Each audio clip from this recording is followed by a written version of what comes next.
Dani, welcome to the show. Thanks, Justin. Thanks for having me. Yeah, I'm excited. Whenever I get the chance to interview somebody who I know personally, somebody who's local to me, it's always exciting because it means the local community is up to big things and you're up to huge things. You have a new book out called Nutrition Destination, and we're going to get to that. But why don't we talk about who is Dani today, and then we'll figure out how you got there. All right. Dani today is, I'm cloud nine right now. But I am a mom of three, a wife to my husband, Matt. And right now I'm loving life because I'm doing what I ultimately really, really wanted to do.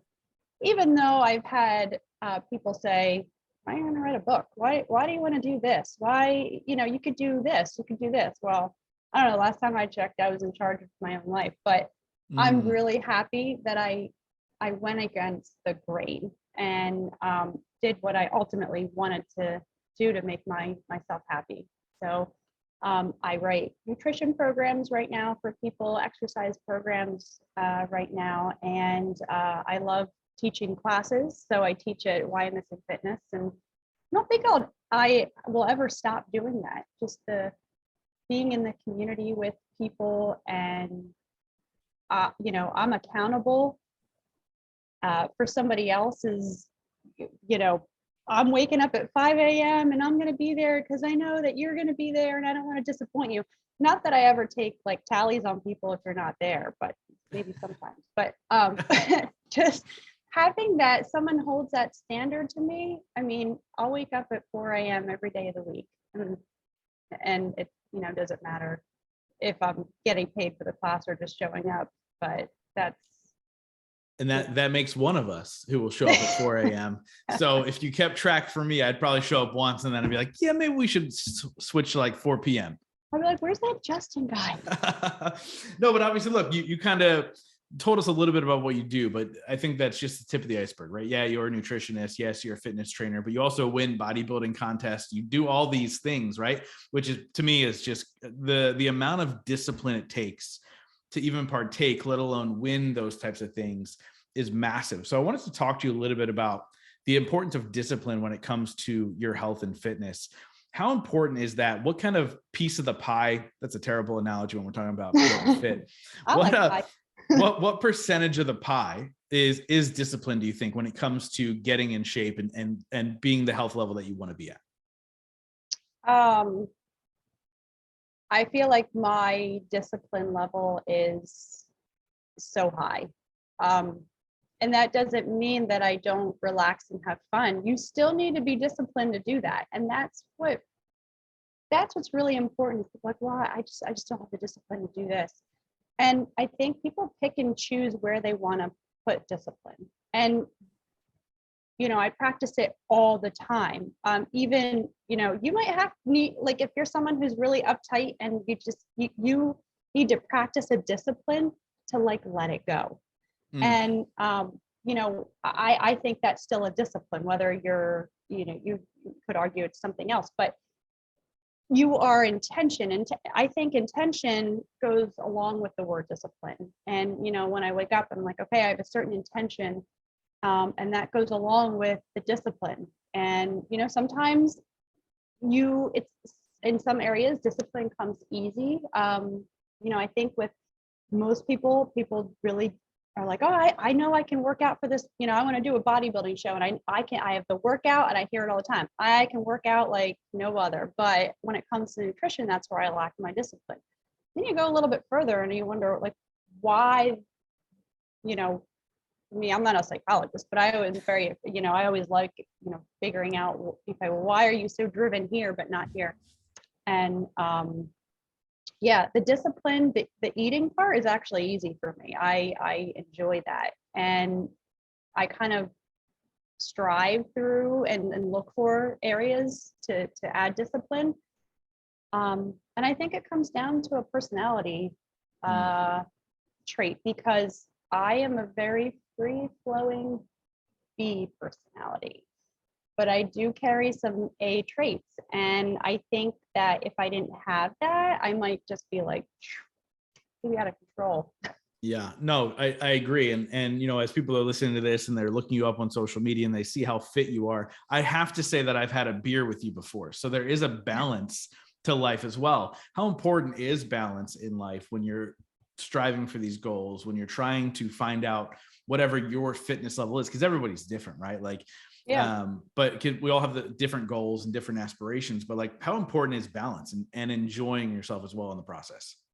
Balance is everything. Honestly, balance is everything. Um, because yeah, I've enjoyed a beer with you and probably a bunch of other people.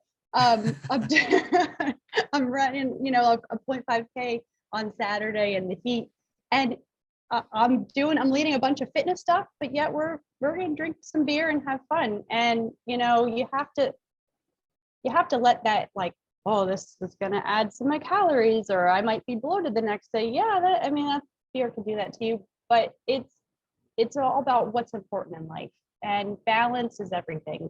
You don't want to be miserable, um, going through life thinking, "Oh, I missed out on that. I said no to that, and now what? I'm still miserable with the way I look, the way I feel, and I keep saying no."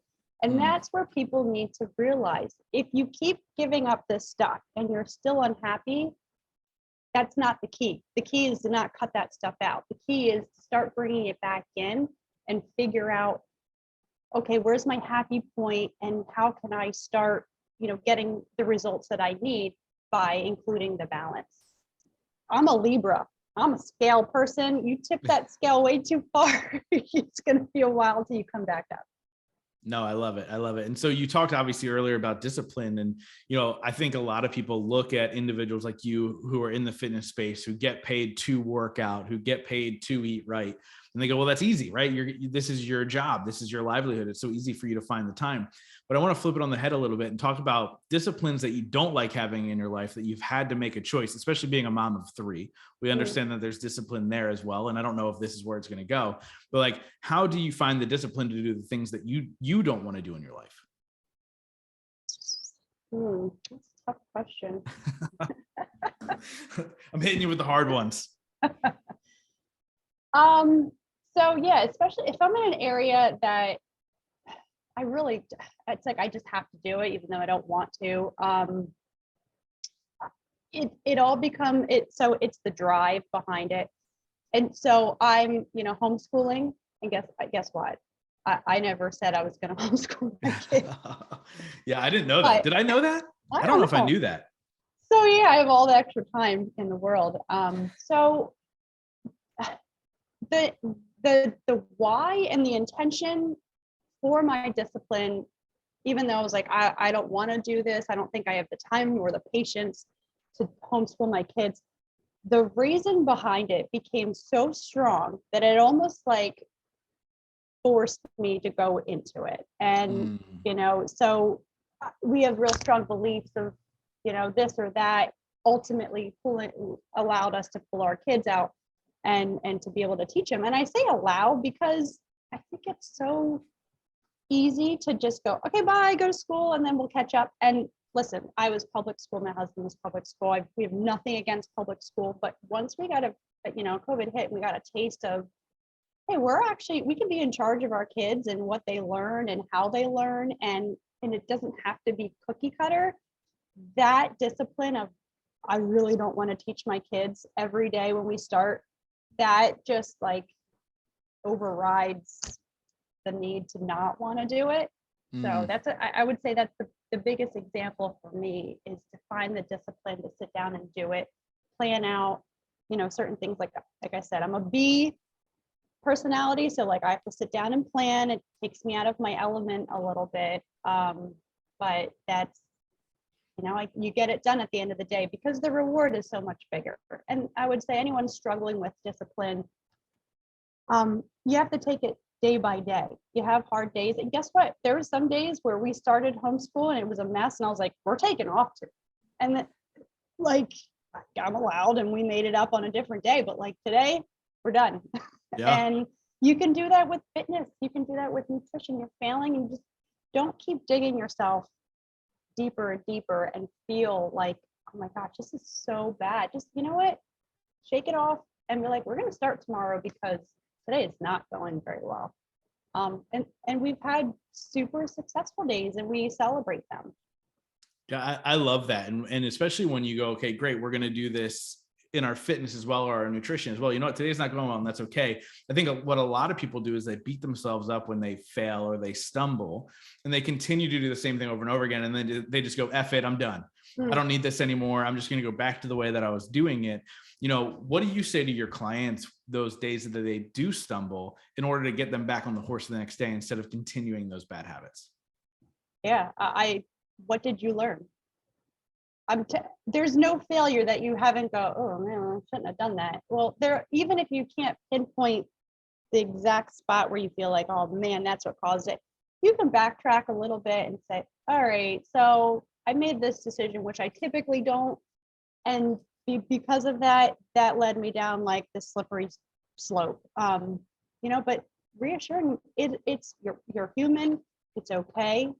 And we want the things now, but sometimes you just need to allow yourself to have that day, that week vacation, or just, not to go all haywire, but just maybe even get that time to like meditate and refocus.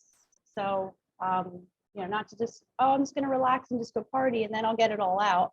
I mean, maybe, but, having some time to like focus with your intention and going back to the discipline and what's ultimately going to drive your discipline. Because whenever we start a new habit, it's something that is uncomfortable. It's something that we're not used to doing. And so there needs to be a bigger drive or want, to get that discipline started. Yeah. I want to talk a little bit about your book, Nutrition Destination. You go into great detail of how to approach your nutrition and how to figure out what works for you and everything else in between in this book. Who did you write this book for? Who did you have in mind when you were writing it? And what can people expect when they dive into the book? To be honest, I wrote it for the hopeless. I wrote it for the defeated. I wrote it for people who are like, I've tried everything. And some of the feedback I've just been saying, oh, it's an easy read. Well, I didn't mean to make it complicated. It's not complicated. And that's my whole point. I was like, yes, people are getting it. Not that they might not understand it right away, but I don't want it to be intimidating. I brought it down to a level that you and I could just have a conversation about it. And you go, oh, that makes total sense. I totally get that. And that's who I wrote the book for, because those are the people that need it. Yeah. And so walk me through it. Like when we grab this book, what can we expect? What are the results we should expect, and all the things in between? You mean this one? That's a photo right there. So we start with a little intro about, being fit versus healthy, and how those words just kind of like are thrown around. And I kind of let you think a little bit, like, okay, most people will say, oh yeah, I'm pretty healthy. If you ask, are you healthy or not healthy? I would say most people say they either fall right in the middle or they would consider themselves healthy. For the fitness end, you ask, how fit do you like? How fit are you? Do you feel fit? Most people would either put themselves in the middle or down the other way. But most people also take this word as being the same thing. But yet when you ask them if they're healthy or fit, the directions go in the opposite. And so that's interesting. I found that over the years, and I'm like, okay, so what are people are confused either on the meaning or how they feel, or maybe they're not giving themselves enough credit. So I kind of start there, breeze over that. But so just to get your mind ready to kind of take in the rest of the information. And then we go through some mindset, and I talk about my positive pennies and my negative Nancy's. And no matter where you're starting, I've worked with them all. I've worked with people who are just like down on themselves. They view things differently, and you have to take that into consideration. And you have to feel empathy and compassionate for those people who just, it takes some extra time. Or it's also how people approach you. So they were able to like really celebrate a win. Yeah. And then I will say, if you get nothing out of this book, nothing else, and you really just want to learn about how much you should eat, my one method about BMR, it blows my mind. It's so important. BMR, it's called your basal metabolic rate. It's so important to figure out because it's specific to you, but yet I can say maybe one client out of the tons I have no idea. had, I didn't even know what that was. I was like, had. I'm hoping she says what BMR is because I don't know what it is. So it's your basal metabolic rate. It's how many calories you need.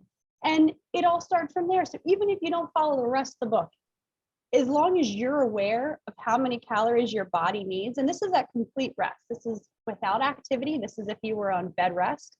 So it's like, oh, I'm just going to keep burning more than what my body needs. And, you know, this BMR takes into consideration, well, your muscle tissue, feeding your muscle tissue, making sure that your organs have plenty of calories to do their daily functions. So if you skip out and you're skimping out on your BMR, you're really not doing your body a service. It's actually a disservice. And that's where people are, you know, find that they're really under eating, and your body is not happy. It's not going to change.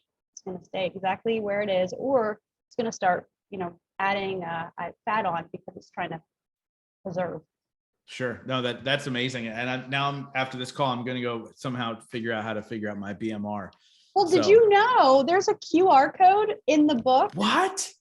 It takes you right to where you can figure out how to figure out your BMR. And I wanted to make sure that everyone's fingertips, and everyone has a phone these days. I sound so old. These days, everybody has a phone. Well, right there. What page number? Let's let everybody know. What page number is it on? Page number 36. So if anything, if you only get to page 36 and you close the rest of the book, you've at least figured out how many calories your body needs to survive.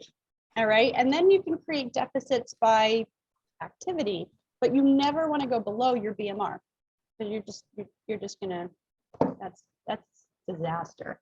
I love it. Now, even when I compete, so I'm on stage, you see those rock hard bodies. I don't go winning on stage. Yes. I really do not go below my BMR.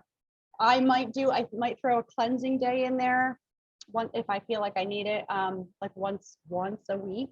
But this time around, I don't even think I did it because I was going in so conditioned. I felt really great. And I didn't starve myself. And I want to let people know, because they're probably like, oh, how many calories? She probably only ate 500 calories a day to get her through that. No, I calculated my BMR. I figured out at least what I need to eat. And that's what got me through my workouts and got me through my days. I love it. I love it. So obviously you were at my event and we had a panel. We talked about nutrition. There were 2 keto guys up on stage, along with some other people who had different kind of thought processes and stuff like that. What is your take on this idea of keto and paleo and all the other things, Atkins back in the 90s and all these other things?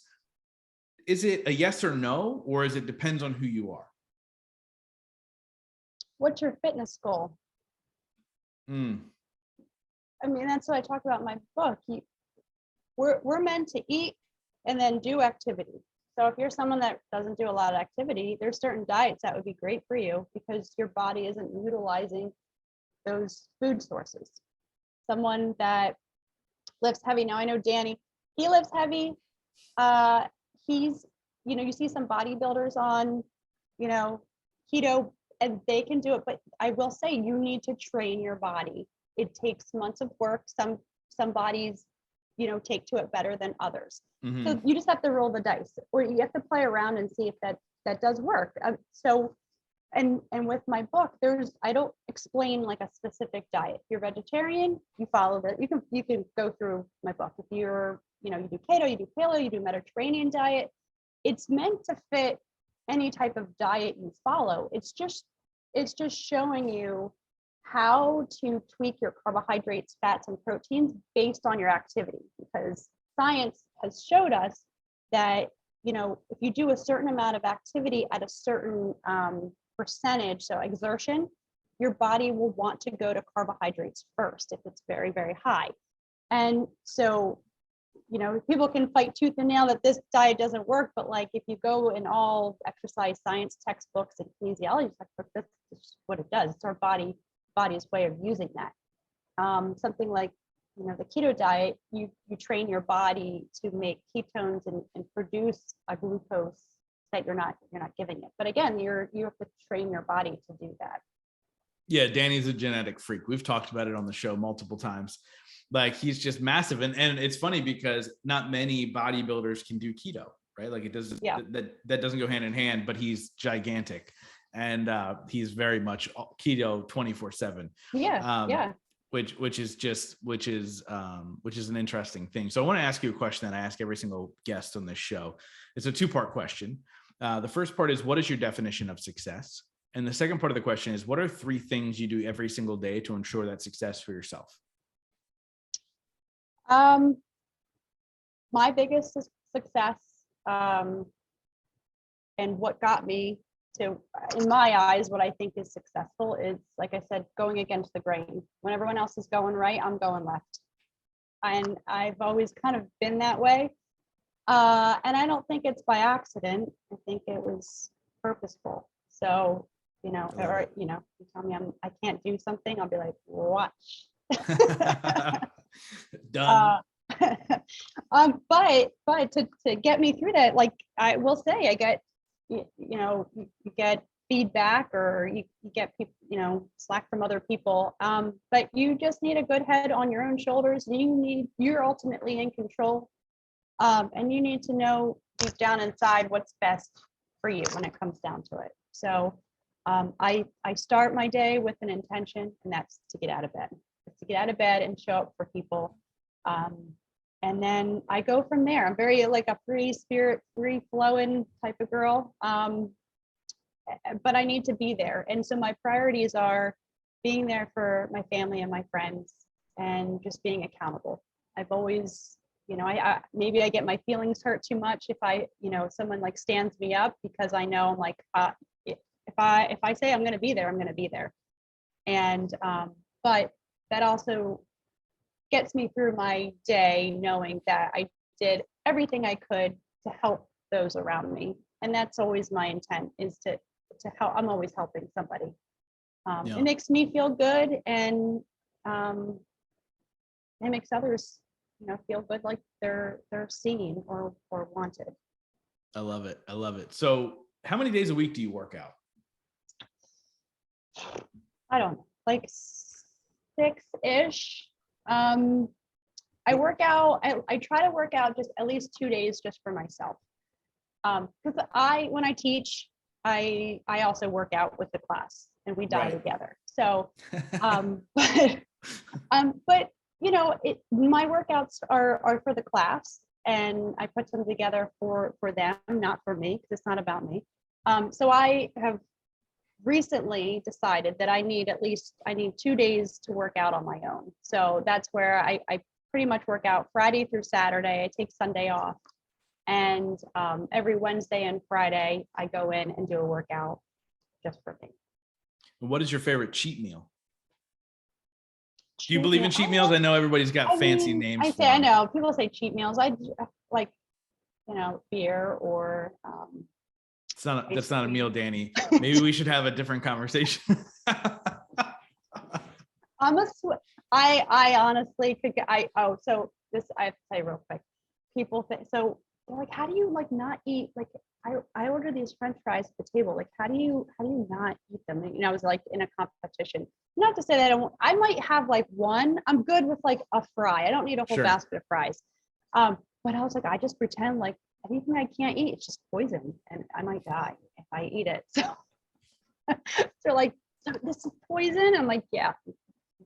And that I'm like, I just turn off certain things. I said, it's poison right now. Later, I'll be able to eat it. But yeah, my favorite cheat meal is like, I go to sweets. Oh, anything homemade. I'm a sucker for homemade goods. My parents owned a bakery. I was gonna say, like your cookies though, like your cookies you can eat. Oh, true. I make healthy cookies, and that's from them, because I was like, All right, I need a better balanced cookie. I bring the carbohydrates and sugars down. I balance out the fats and protein, and there you go. I also love the fact that your parents owned a bakery. Like, if you had to go, okay, what kind of person does, two parents that own a bakery shape? It's not you. It's not you. Yeah, that's amazing. That's amazing. I love it. So I wrap up every single interview with the same question, but before we get there, let's get to the important stuff. Where do people get the book? How do they get a hold of you? Where do they follow you? How can they work with you? What's all the good information? All right. So one more time, I'm going to reference this. So if you buy my book too, and it's on Amazon. So if you go on Amazon and type in Nutrition Destination, it should come up. It's bright orange. But I also made it available so you can find me right in the book. So it connects you to, I have a community Facebook page that I created. It's called Nutrition Destination Community. So my hopes there is to help people who have read the book, have questions with the book, basically a support group for anyone who is on their journey to nutrition and fitness. It's an ongoing journey, so the group is always going to be there.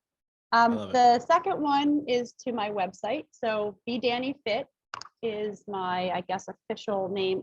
I have a logo on the back of my book, this little barbell. My friend Bree created that design for me. She did a fabulous job. And she's shout also, out Bree. Yeah, shout out Bree. And she works on like website designs for companies and things like that. And then the last one is my Instagram. So you can just, and my, I'm Dani Fit is my Instagram name. I love it. I love it. So make sure you guys go follow her. Make sure you grab the book. And I'll say this. So I haven't sat down and read it yet. I've grazed it. I'm not the greatest reader of all time. People who listen to this know. Listen, I think I finished 2 books in my life. Oh, I'm better than you. But I will say this: you've written and finished 1 book. I've written and not finished 2 books so far. So yeah, well, you know what? That took a while, but yeah.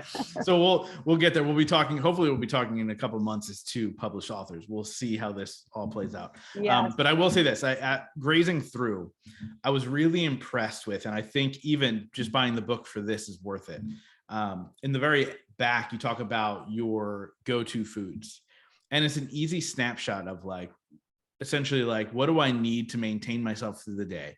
Simple things, right? Like, yeah, you're saying, have beans always on hand, oatmeal, quinoa, rice cakes, like all those things. You eat all the flavors of the rice cakes. And I think that's such a great way for people to go, you know what? 75% of that list I enjoy and I can easily get, and then that'll get me through whatever I need to get through. So I think that alone, to give it a kind of an idea of like, here's where I get my proteins and here's where I get this, game changer. That's worth the price of the book in and of itself. So make sure you guys go grab it. But like I said, I wrap up every single interview with the same question. That is, in your life, what has been your biggest moment of growth? I would say, honestly, it was in 2020 when everything shut down, and both my husband and I grew closer. We weren't far apart anyway, but he works from home. We're always around each other. So when it's funny, we always joke, like when everything shut down, like families were like, wow, getting destroyed. It's like a real thing. Like people were like not used to living together. Oh, yeah. I mean, the divorce was crazy. Their schedules, but he works from home, and I'm home with the kids, and I work back and forth at the gym, and just so we're around each other a lot anyway. But we both really realized like who we were as people, and with our kids, and really the direction and the life that we wanted to provide for our family. And so that growth moment was together as a family, which I thought that's pretty cool. Because that ultimately is going to shape me going forward as a person, to really have that extra drive and the no nonsense bullshit. I'm sorry, was that allowed? Sorry. No, that's perfect. Yeah, you're good. And so when I was like realizing I don't really have to take anyone's criticism. Oh, I don't have, you know what I mean? I'm not going against authorities, but like if you tell me no, I'm going to fight like hell to know why or find a way to do it. And I think, I was a little too passive aggressive, like, okay, well, it is what it is. So I think that was a huge growth moment for me to be like, all right, now I'm going to do what I want to do. I love it. Dani, thank you so much for coming on and sharing your story and your wisdom with my audience. Thank you so much for helping people get fit all over the place. And I can't wait to see what happens next. This is an exciting time for you. And guys, make sure you go get the book. But this was phenomenal. Thank you so much. Thanks so much for having me, Justin. It was great talking with you.